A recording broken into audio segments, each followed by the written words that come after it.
오늘 우리가 읽은 마지막 말씀, 하나님의 나라는 너희 안에 있느니라.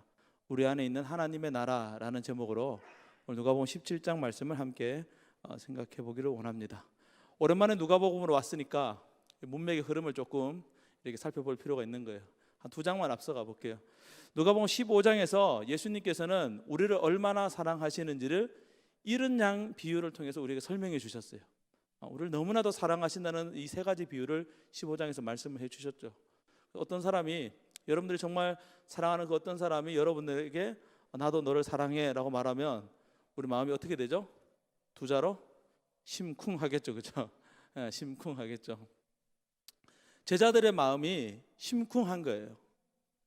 예수님이 나를 그렇게나 사랑하시는구나, 하나님이 나를 그렇게나 사랑하시는구나 라는 것들을 정말 심쿵할 정도로 느끼게 된 거예요. 누군가를 사랑하고 또 내가 사랑하는 그 사람으로부터 사랑의 고백을 받을 때 그 다음에 나타나는 반응은 그 사람을 위해서 무엇이라도 해주고 싶은 그런 마음이 자연스럽게 생기는 거잖아요. 그죠? 지갑에 돈이 있으면 돈을 꺼내서 다 사주고 싶고 갖고 싶다는 거 다 갖게 해주고 싶은 그런 마음이 있는 거잖아요. 근데 이제 제자들은 가난하고 하나님은 부자예요. 그래서 제자들이 도대체 그러면 우리 같은 죄인이, 우리 같이 연약한 존재가 어떻게 그 하나님의 사랑에 보답할 수 있지? 라는 그런 고민을 이제 하게 되는 것이죠. 그때 예수님께서 제자들에게 말씀하신 것은 무엇이냐면 돈에 대해서 말씀했어요. 나를 정말로 사랑해? 나를 위해서 모든 것을 다 포기할 수 있어? 정말이야? 그러면 돈도 버릴 수 있어? 라고 질문하신 거예요. 돈도 버릴 수 있어? 라고 질문하신 거예요. 예수님이 이미 알고 있는 것이죠. 우리에게 있어서 우리가 입으로는 하나님 사랑해요, 예수님 사랑해요, 성경이 최고예요 라고 말하지만 정말로 우리 안에 진실하게 내면을 들여다보면은 우리에게 있어서 가장 중요한 가치는 뭐라는 거예요? 돈이라는 거예요. 예수님이 그거를 비난하고 싶어서 그렇게 말씀하고 있는 게 아니에요. 그만큼 예수님께서 우리를 잘 알고 계시다는 것이죠. 그러면서 예수님께서 돈을 인생의 이 최선의 가장 중요한 가치로 두고 사는 삶은 어리석은 삶이다라는 것을 누가복음 16장에서 말씀해 주셨어요. 하나님께서 우리가 하나님을 사랑한다고 할 때 우리에게 어떤 반응을 원할까? 이제 여러분들이 원하는 대답이 오늘은 믿음의 반응을 원한다예요. 그럼 교회에서 늘 들었던 왔던 거잖아요, 그죠? 믿음. 하나님은 우리에게 믿음을 원하세요. 이런 얘기를 이제 많이 들어왔잖아요. 그래서 누가복음 16장에서는 돈의 문제를 먼저 말씀하시고, 또 누가복음 17장 오늘 말씀에서는 이 영적인 문제, 이 믿음에 대해서 우리에게 말씀해주고 있습니다. 우리가 어떤 믿음을 가졌느냐는 우리의 신앙생활이 어떤 모습인가를 좌우할 만큼 우리 믿음은 너무나도 중요한 것이죠. 예수님은 제자들이 겉으로는 그럴듯한 신앙인 것처럼 보이지만 정작 그 내면을 보면은 작은 자들을 무시하고 또 공경에 빠진 사람에게 냉정하고 용서를 모르는 바리새인들과 같은 사람이 되지 않기를 원했어요. 지금 예수님께서 이 가르침을 하는 이 자리에 항상 누가 있냐면 바리새인들도 있다 이거예요. 바리새인들도. 그 바리새인들은 어떤 사람이냐면 이 구약 성경 말씀을 철저하게 지키고 또 그 말씀대로 살아가는 경건한 사람들이라고 자부하는 사람들이에요. 근데 예수님께서는 나는 너희가 적어도 저 사람들과는 달랐으면 좋겠다는 거예요. 여기서 저 사람은 바리새인들이죠. 겉으로는 그럴듯하게 신앙생활해, 겉으로는 주일이면 교회 가, 겉으로는 되게 기도도 열심히 하는 것 같아. 그런데 정작 그 속을 보면은 겉과 속이 너무나도 다른 거야. 그런 모습으로 너희가 신앙생활 하기는 원하지 않는다는 것을 예수님께서 오늘 제자들에게 말씀하고 있는 것이죠. 믿음은 무엇일까요? 믿음이 뭘까요? 믿음, 교회에서 이제 믿음이 중요하다 이렇게 말하잖아요. 우리 예수님의 가르침은 항상 예상을 깨는 대답으로 나오는 거예요. 오늘 예수님께서 첫 번째 뭐라고 말하냐면 믿음은 용서다라고 말씀해요. 믿음이 뭐예요? 믿음은 용서하는 거야 라고 예수님께서 말하는 거예요. 도대체 믿음이랑 용서랑 무슨 관계인가? 여러분의 친구가 여러분에게 어떤 잘못을 했어요. 그래서 그 친구가 와가지고 진심으로 사과를 했어요. 그럼 인석이 이제 받아줄 거예요? 안 받아줄 거예요? 진심으로 사과했어요. 받아주겠죠. 그죠? 근데 똑같은 잘못을 또 했어요. 또 찾아왔어요. 진심으로 사과했어요. 받아줄 거예요, 안 받아줄 거예요? 아, 약간 이제 이상해요. 근데 똑같은 실수를 또 했어요. 또 와가지고 진심으로 사과를 해요. 우리 집 딸이 항상 진심으로 저에게 사과를 합니다. 진심으로 사과를 해요. 이게 한두 번이 아니라 3번, 4번, 5번, 6번, 오늘 말씀에는 7번, 다른 성경에는 7번씩 70번이라도, 70번씩 7번이라도 셀 수 없을 만큼 똑같은 일을 반복한다. 그럼 우리 받아줄 수 있을까요? 받아줄 수 없을까요? 잘 모르겠네, 그죠? 쉽지 않아요. 오늘 누가복음 17장 4절 말씀, 예수님께서 이렇게 말합니다. 만일 하루에 7번이라도 하루에 똑같은 잘못을 7번이라도 내게 죄를 짓고 7번 내게 돌아와서 내가 회개하노라. 여기서 회개한다는 건 진심으로 잘못을 뉘우쳤다 이 말이에요. 정말로 내가 다시는 안 그러려고 하는데 나는 왜 그런지 몰라 하면서 또 이제 실수를 한 것이죠. 그래서 진심으로 회개하노라 하거든 너는 뭐 하라고 하는 거예요? 용서하라 이렇게 말씀하셨어요.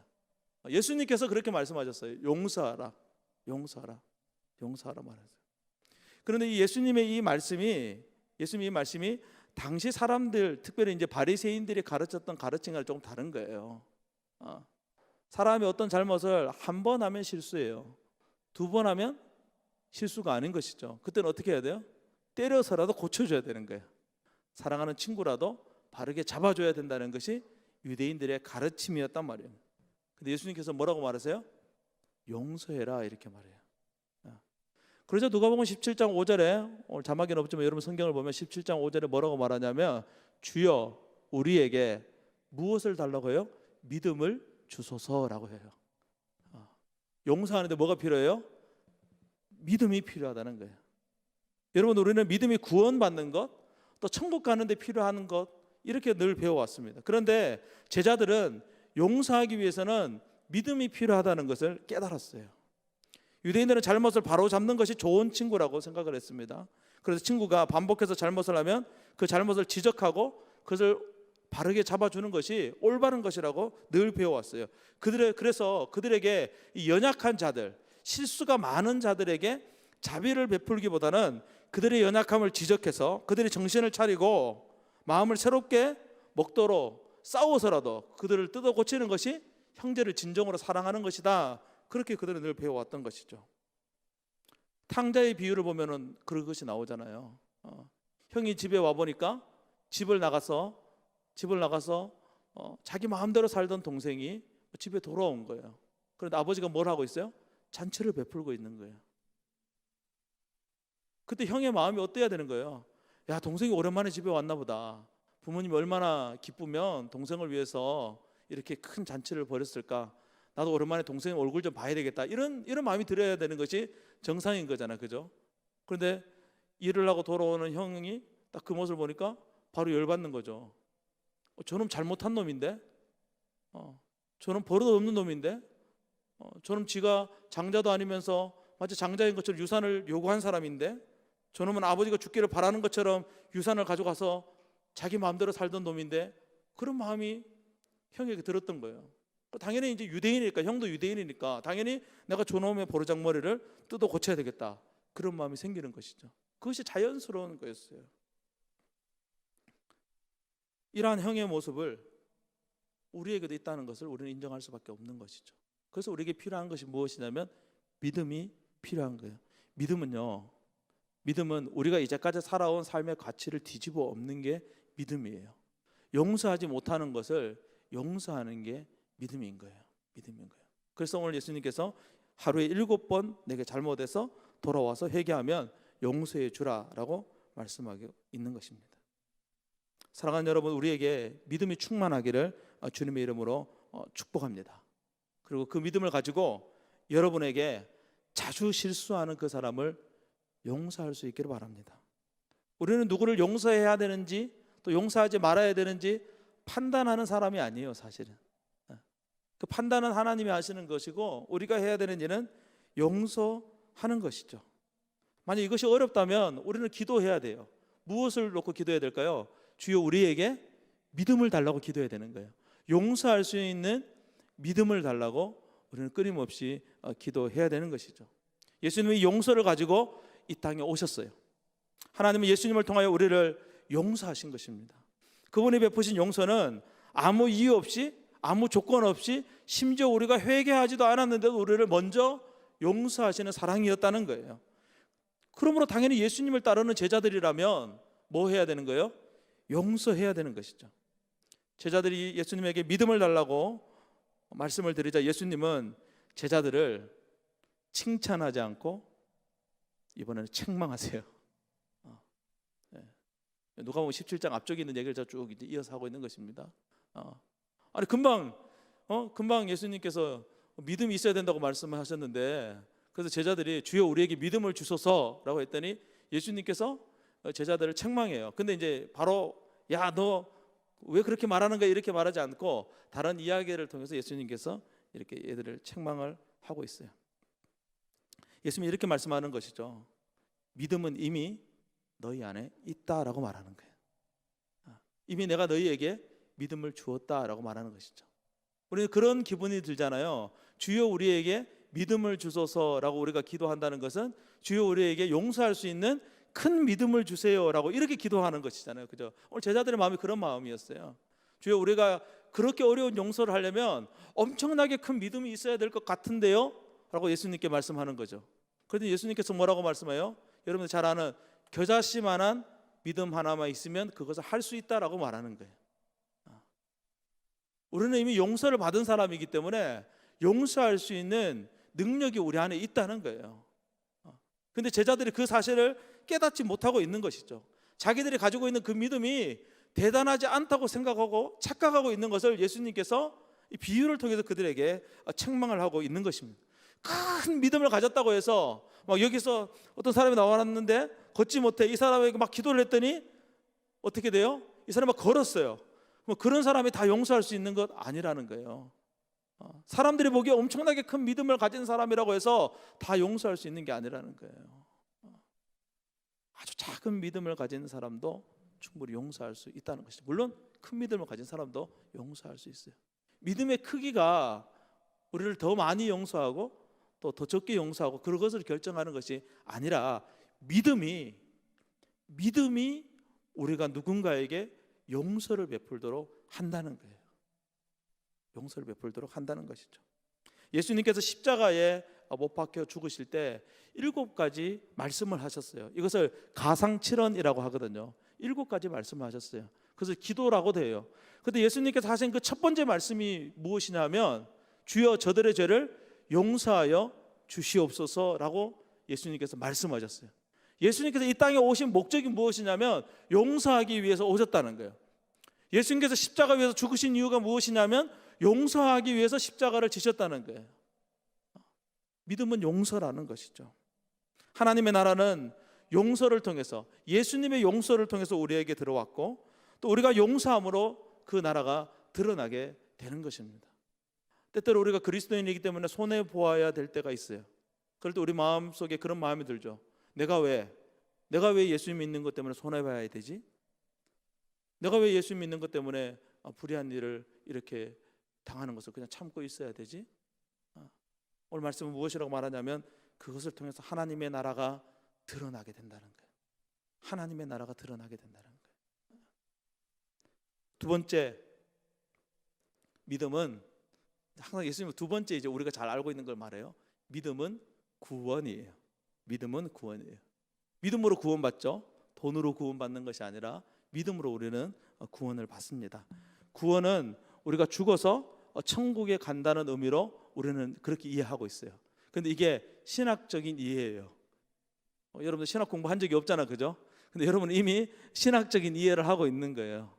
구원이라는 것은 우리가 죽으면 내세에 천국에 가는 것이 구원이다. 이렇게 우리가 이제 이해하고 있는 것이죠. 그러나 이 구원이라는 단어에 그 단어 그 자체의 뜻을 찾아보면 이렇게 되어져 있어요. 어떤 위험이나 악으로부터 구출한다 이런 거예요. 그러니까 모든 어려움, 모든 악으로부터 구출하는 것, 끄집어내는 것이 다 구원이라는 거예요. 요즘 우리가 사사기 말씀을 묵상하는데 이 적들이 몰려오잖아요. 압제를 하잖아요. 그래서 그 적들로부터 싸워서 이겨요. 이것도 구원이에요. 어떤 사람이 병에 걸렸어요. 그 병으로부터 병이 나아졌어요. 그것도 구원이에요. 구원이라는 의미는 이렇게 폭넓은 의미를 가지고 있는 것이거든요. 그래서 어떤 육체적인 의미, 또 영적인 의미, 또 우리 삶의 의미로 얼마든지 폭넓게 사용할 수 있는 것이 바로 이 구원이라는 단어입니다. 여러분 속에 있는 믿음이 여러분을 구원한다고 오늘 성경은 우리에게 말씀하고 있어요. 예수님께서 제자들에게 믿음이 무엇인지를 알려주기 원해서 오늘 17장에서 계속해서 말씀하고 있습니다. 예수님 뭐라고 말하냐면 믿음은 모든 불가능한 것을 가능하게 하는 것이다. 그것이 구원이라는 단어의 의미예요. 모든 불가능한 것을 가능하게 하는 거예요. 이렇게 말하면 또 이렇게 대답할 수 있죠. 에이 목사님 무슨 말씀이에요? 믿어도 안 되는 게 얼마나 많은데. 교회 다녀도 실패하고 교회 다녀도 넘어지고 내가 뭐 교회 열심히 다녀봤는데 죄 지는 거 그 여전한데 믿는다고 하는 사람들 무너지는 거 수두룩하게 너무 많지 않나요? 맞는 말이에요. 사실이에요. 그러나 그것은 일반화할 수는 없는 것이고 보편적인 것은 아니라는 것이죠. 그럴 경우에는 대부분 그럴 만한 이유가 있다는 거예요. 그들의 믿음의 문제가 생겼기 때문일 때가 대부분입니다. 우리가 정말로 하나님을 진심으로 믿으면 그 믿음은 불가능한 것이 없어요.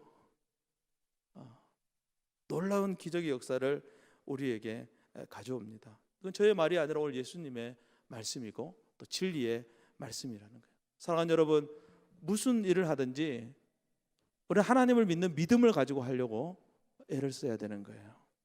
하나님을 믿는 믿음으로 하려고 해야 되는 거예요. 예수님이 주신 믿음으로 하려고 해야 되는 것이죠. 그러면 반드시 좋은 열매를 맺게 되는 것입니다. 때때로 그것이 당장에는 실패인 것처럼 보여도 실패가 아니라는 거예요. 그 실패는 오히려 성공을 위한 밑거름이다라고 성경은 우리에게 말씀하고 있어요. 세상에도 그렇게 말하잖아요. 실패는 성공의 어머니다라고 말하잖아요. 그것이 어디에서 온 거예요? 성경에서 가져다가 쓰고 있는 것이죠. 세상이 말하고 있는 그 성공학 결론이 이 성경의 진리를 가져다가 살짝 사용하고 있는 것에 불가능한 거예요. 세상의 모든 실패가 성공의 밑거름이 아니라는 것을 우리는 잘 알고 있습니다. 그러나 성경을 보면 믿음의 사람의 실패, 정말 믿음으로 살았는데 그 믿음 때문에 실패한 것처럼 보이는 그 수많은 사람들이 오히려 그 실패 때문에 오히려 말할 수 없는 영광을 얻게 된다는 것을 성경 수없이 우리에게 말씀해 주고 있는 것을 볼 수 있어요. 믿음의 사람도 실패할 수 있습니다. 그러나 믿음의 사람은 실패가 끝이 아니라 더 큰 성공을 위한 디딤발이라는 것을 성경은 우리에게 말씀해 주는 것이죠. 그러니 여러분 믿음을 꼭 붙드시기를 바랍니다. 무엇을 하든지 믿음으로 하세요. 공부를 할 때도 믿음으로 하세요. 일을 할 때도 믿음으로 하세요. 우리 말씀 준비하면서 한 영혼이 생각났어요. 작곡을 할 때도 믿음으로 하세요. 믿음으로 하셔야 돼요. 우리 모든 일을 다 할 때 믿음으로 해야 하는 거예요. 예수님께서 여러분들과 함께 한다는 믿음, 예수님께서 여러분을 돕고 계시다는 믿음, 예수님의 말씀 안에 오직 진리라는 그 믿음을 가지고 우리에게 주어진 모든 일들을 해야 되는 것이죠. 하나님의 나라를 소유한 사람은 그 나라가 주는 혜택을 누릴 줄 아는 사람이에요. 우리는 하나님 나라에 속한 사람이에요. 하나님께서 우리에게 수없이 많은 혜택을 준비해 놓으셨어요. 우리가 그 혜택을 사용하고 또 그 혜택을 누리기 위해서는 믿음이 우리에게 필요한 것이죠. 누가복음 17장 19절 말씀은 이렇게 말씀하고 있어요. 다 같이 한번 읽어보겠습니다. 그에게 이르시되 일어나 가라, 내 믿음이 너를 구원하였느니라 하시더라. 저는 오늘 이 사람과 같이 여러분에게 이 주어진 믿음으로 말미암아 여러분이 벗어나고 싶은 곳, 그곳에서 탈출할 수 있기를 주님의 이름으로 축복합니다. 우리는 성장하고 싶어요. 우리는 벗어나고 싶어 하는 것이죠. 우리는 믿음을 사용해야 되는 것이죠. 이미 여러분 속에 하나님은 믿음을 선물로 주셨어요. 이 믿음을 가지고 살려고 하면 할수록 우리는 더욱더 강력한 힘이 생긴다는 것을 저와 여러분은 느끼게 될 것입니다.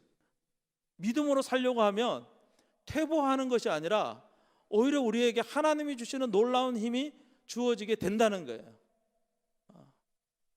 오래전부터 이제 여러분들 중에 어떤 분들이 나는 줌으로 못 들어오니까 유튜브를 제발 찍어라 라고 저에게 이제 압력을 가했는데, 그래서 제가 미루다가 이제 11월 1일부터 모닝빵을 유튜브로 찍었고 이제 주문 문을 닫아야 될 것 같고 유튜브로 가야 될 것 같아요.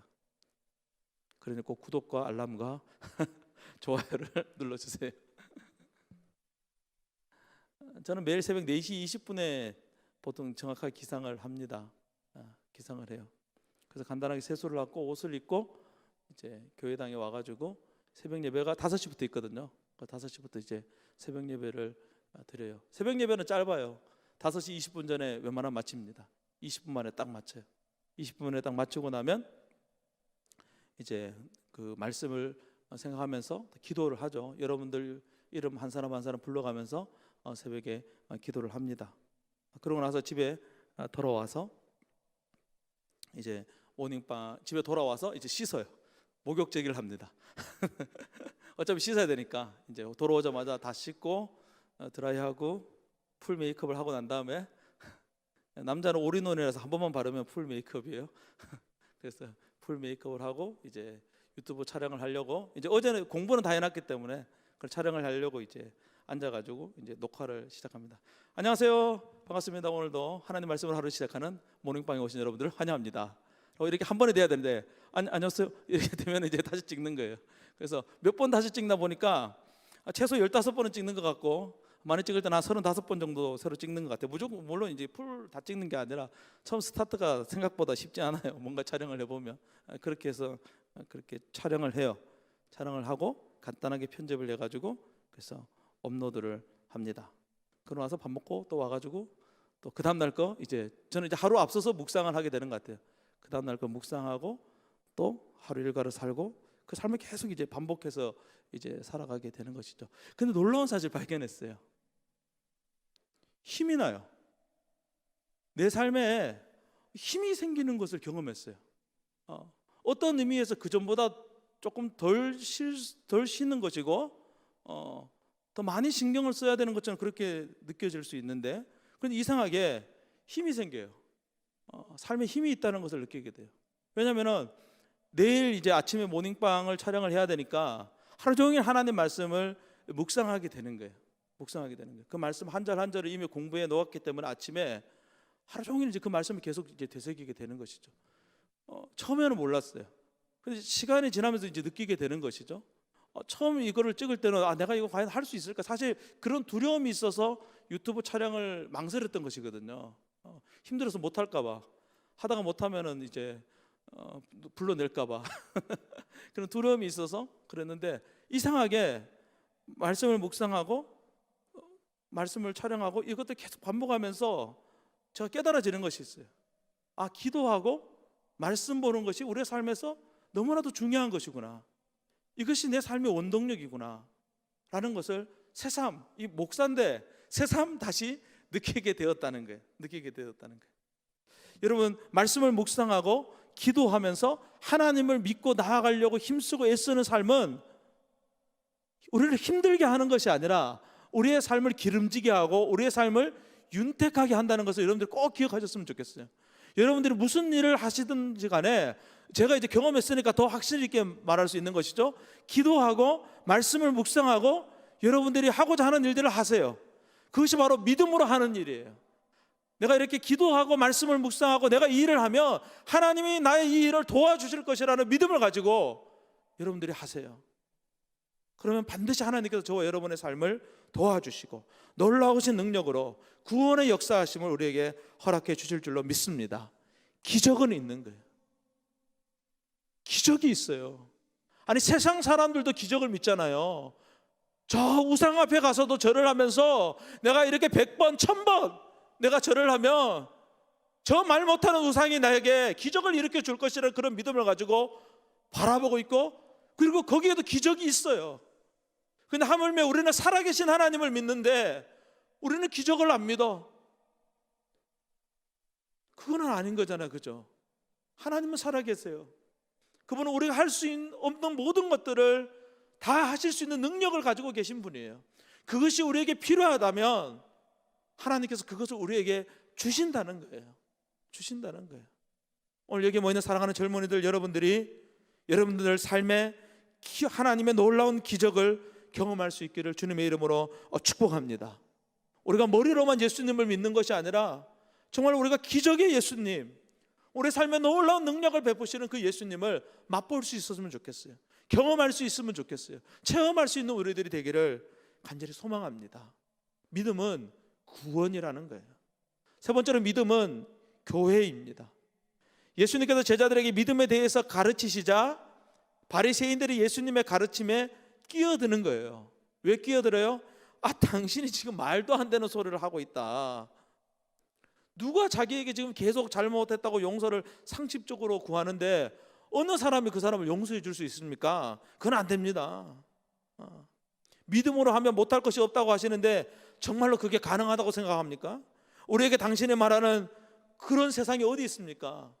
그런 나라가 어디 있습니까? 만약 그런 세상이 있다면, 만약 그런 사람이 있다면 저에게 한번 보여줘 보세요 라고 말하는 것이죠. 사실 우리도 똑같은 질문을 할 수 있잖아요. 예수님에게. 예수님 어떻게 저 사람이 보니까 고의적으로 잘못을 하는 것 같은데.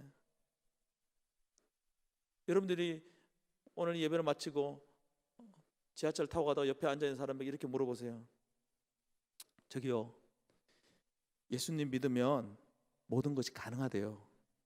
이거 꼭 기억하세요. 그럼 그 사람이 뭐라 그러겠어요? 너나 잘 믿으세요. 그러거나 아니면 저 앞자리로 가버리겠죠. 이상한 놈이구나 하고 이제 가는 것이죠. 바리새인들이 이런 이상한 질문에 예수님은 이렇게 대답합니다. 17장 20절에서 21절 말씀, 우리 오늘 방금 읽은 말씀이죠. 다시 한번 읽어보겠습니다. 바리새인들이 하나님의 나라가 어느 때에 임하나이까 묻거늘 예수께서 대답하여 이르시되 하나님의 나라는 볼 수 있게 임하는 것이 아니요 또 여기 있다 저기 있다가도 못하리니 하나님의 나라는 어디에 있다? 너희 안에 있느니라 라고 예수님께서 오늘 말씀해 주셨어요. 여기서 너희 안에라는 이 말은 너희 가운데라는 말이에요. 너희 가운데라는 말이에요. 우리 속에 들어있다 이 말이 아니라 너희 가운데 있다는 거예요. 오늘 예수님 앞에 누가 있어요? 바리새인들이 있고 제자들이 있어요. 너희 가운데 하나님의 나라가 있다라고 말하는 거예요. 이 말의 뜻이 뭐예요? 예수님이 하나님의 나라다라고 말하는 거예요. 내가 하나님의 나라야. 도대체 그런 사람이 어디 있습니까? 내가 그런 사람이야. 도대체 그런 나라가 어디 있습니까? 내가 사는 나라가 그런 나라야. 그래서 내가 그 나라 보여주려고 너희들에게 왔잖아. 조금만 참아봐. 내가 십자가 위에서 그 나라가 어떤 나라인지 너희에게 분명히 보여줄게 라고 예수님께서 말씀하는 거예요. 믿음은요, 예수님을 바라보는 거예요. 예수님을 하나님으로 바라보는 게 믿음이라는 것이죠. 제자들에게 예수님은 당신이 하나님이심을 알 수 있는 수많은 이적과 기적과 가르침을 통해서 당신이 하나님이라는 것을 계속 가르쳐 주셨어요. 그러자 제자들은 조금씩 예수님을 알아가고 있었고 그들의 마음속에 믿음이 조금씩 쌓여가고 있습니다. 그런데 바리새인들은 시간이 지나도 이 예수님을 도무지 알 수가 없는 거예요. 교회는 예수님과 함께하는 공동체입니다. 우리가 예배하는 이 자리에 예수님께서 함께하고 계세요. 영으로 함께 하시는 것이죠. 우리 믿음으로 그 예수님을 바라보는 것입니다. 예배라는 것은요, 뭐 예배의 이제 용어의 정의를 찾아보면 뭐 엎드려 절한다, 뭐 나의 삶을 드린다, 뭐 이런 의미를 가지고 있어요. 그러나 예배의 진정한 의미는 무엇이냐면 우리가 무엇을 하나님께 드리는 것이 아니라요. 그것은 사실은 우상에게 드리는 저 세상의 예배를 말하는 거예요. 교회의 예배는요, 우리에게 모여있는 이 공동체 가운데 하나님이 오셔서 우리에게 주시는 그 복을 받아 누리는 게 예배예요. 제가 말하는 것을 여러분들이 듣고 이렇게 깨닫는 것이 예배가 아니라 진정한 예배는 오늘 우리는 우리가 취할 수 있는 인간의 어떤 형식을 가지고 하나님 앞에 경배를 드리고 있어요. 그러나 사실은 하나님께 이런 경배가 필요 없는 것이죠. 이미 그분은 충만하세요. 그 충만하신 하나님께서 오늘 이 자리에 오셔서 우리 각자 한 사람 한 사람에게 하나님이 주시는 복을 나누어 주시는 시간이에요. 그것이 바로 참된 예배라는 것이죠.